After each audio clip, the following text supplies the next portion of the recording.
بسم اللہ الرحمن الرحیم اسٹوڈنٹس، آج ہم نے آیت نمبر 51 پڑھنی ہے چھٹے رکوع کی، اور یہ آیت پیسیز میں ہی یاد کرنی ہے۔ ترجی من تشاء منہن، جس بیوی کو چاہو علیحدہ رکھو، وتؤوی الیک من تشاء، اور جسے چاہو اپنے پاس رکھو۔ یہ دونوں پیس میں نے صرف ورڈنگ میننگ کے ساتھ کروا دی ہے، ویسے آپ لوگوں نے یہ ایک ہی پیس ہے، ٹھیک ہے۔ جس بیوی کو چاہو علیحدہ رکھو اور جسے چاہو اپنے پاس رکھو۔ وَمَنِ ابْتَغَيْتَ مِمَّنْ عَزَلْتَ فَلَا جُنَاحَ عَلَيْكَ، یہ ایک اور پیس بن گیا۔ جس بیوی کو تم نے علیحدہ کر دیا ہو، اگر اس کو پھر اپنے پاس طلب کر لو تو تم پر کچھ گناہ نہیں، یہ ایک الگ پیس ہو گیا۔ ذَلِكَ أَدْنَىٰ أَن تَقَرَّ أَعْيُنُهُنَّ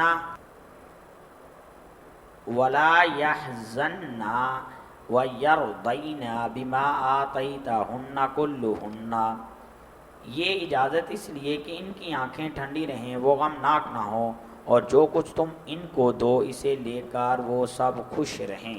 یہ امہات المومنین کو کہا جا رہا ہے کہ ان کی آنکھیں بھی ٹھنڈی رہیں اور تم بھی، اور وہ غمناک بھی نہ ہوں۔ وَاللَّهُ يَعْلَمُ مَا فِي قُلُوبِكُمْ، اور جو کچھ تمہارے دلوں میں ہے خدا اسے جانتا ہے۔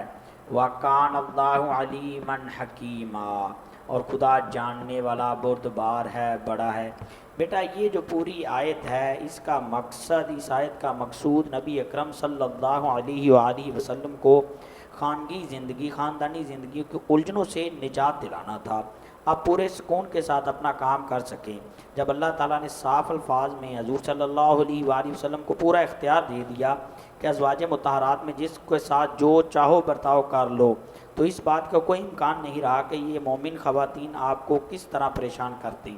اصل میں یہ ہوتا ہے کہ دوسری شادی کے لیے شرط ہی یہ ہے کہ آپ انصاف کر سکیں، تو لیکن یہ آیت نازل ہونے کے باوجود نبی اکرم صلی اللہ علیہ وآلہ وسلم نے امہات المومنین کی باریاں لگائی ہوئی تھی، اور ایک کی باری سے اگر دوسرے کے پاس جانا ہوتا تو اس کی اجازت لے کر جاتے، حالانکہ یہ آپ کو اختیار دے دیا گیا تھا۔ مین مقصد یہ تھا کہ نبی کا جو ٹارگٹ ہے، نبی کا جو کام ہے وہ کیا جائے، جس عہدے کے لیے انہیں، منصب کے لیے، جس سیٹ کے لیے انہیں سلیکٹ کیا گیا ہے، تبلیغ دین، وحدانیت اللہ تعالیٰ کی، اس پر وہ انہیں یہ خاندانی الجھنوں میں نہ پھنسایا جائے، بلکہ انہیں ریلیف دیا جائے، انہیں ایزی کیا جائے۔ اور دوسرا یہاں پر یہ جو بات ہے نا، واللہ یعلم ما فی قلوبکم، اور جو کچھ تمہارے دلوں میں خدا اسے جانتا ہے، یہ تنبیہ ازواج مطہرات کے لیے بھی ہے اور دوسرے تمام لوگوں کے لیے بھی ہے۔ ازواج مطہرات کے لیے تنبیہ، وارننگ اس بات کا ہے کہ اللہ تعالیٰ کا یہ حکم آ جانے کے بعد اگر وہ دل میں کوئی خطرہ اور تو گرفت ان کی ہو سکتی ہے، کوئی دل میں بات پوشیدہ رکھتے ہیں، اور دوسرے لوگوں کے لیے یہ تنبیہ ہے کہ نبی اکرم صلی اللہ علیہ وآلہ وسلم کی ازدواجی زندگی کے متعلق کسی طرح کی بدگمانی بھی ان کے دل میں نہ رکھی جائے، یا فکر خیالات کسی گوشے میں، کسی کونے میں کوئی وسوسہ بھی نہ آئے، کیونکہ یہ جو چیز چھپانا چاہ رہے ہیں اللہ تبارک و تعالیٰ کو تو پتہ ہے، اللہ تو جاننے والا ہے۔ بیٹا یہ جو اگلی آیت ہے یہ بھی ہم نے پیسز میں ہی یاد کرنی ہے۔ لا یحل لک النساء من بعد، اے پیغمبر ان کے سوا اور عورتیں تم کو جائز نہیں۔ کن کے سوا؟ یہ جن عورتوں کی بات پیچھے کی گئی تھی 50 آیت میں، کہتے ہیں تمہیں دکھا دوں تمہارے خالاؤں کی بیٹیاں، تمہارے ماموں کی، تمہارے چاچوؤں کی، وہ والی عورتیں۔ ولا ان تبدل بہن من ازواج، اور نہ یہ کہ ان بیویوں کو چھوڑ کر اور بیویاں کرو۔ ولو اعجبک، چاہے حسن ہننا، چاہے تمہیں ان کا حسن کیسا ہی اچھا لگے، الا ما ملک یمینک، مگر وہ تمہارے ہاتھ کا مال یعنی لونڈیوں کے بارے میں تم کو اختیار ہے۔ وکان اللہ علی کل شیء رقیبا، خدا ہر چیز پر نگاہ رکھے ہوئے ہے۔ بیٹا اس میں جو بات مین کی گئی، اس ارشاد کے دو مطلب ہیں۔ ایک یہ کہ جو عورتیں اوپر 50 آیت نمبر 50 میں حضور کے لیے حلال کی گئی ہیں، ان کے سوا کوئی دوسری عورت اب آپ کے لیے حلال نہیں۔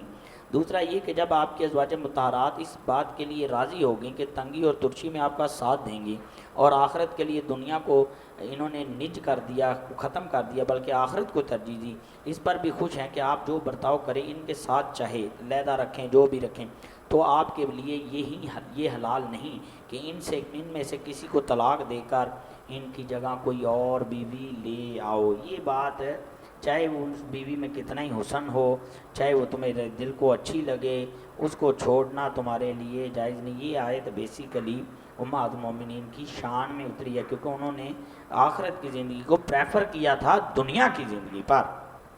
اور ادھر ایک بات کی گئی، اور لونڈیاں یعنی کہ جو جنگ میں یا جو آپ کی کنیزیں ہیں ان کے لیے آپ کو بھی اجازت ہے جیسے عام لوگوں کو اجازت ہے، اور یہ یاد رکھنا کہ اللہ ہر چیز پر نگاہ کیے ہوئے ہے، اللہ سے کوئی چیز پوشیدہ نہیں، کوئی چیز چھپی ہوئی نہیں، چاہے کہیں بھی ہے۔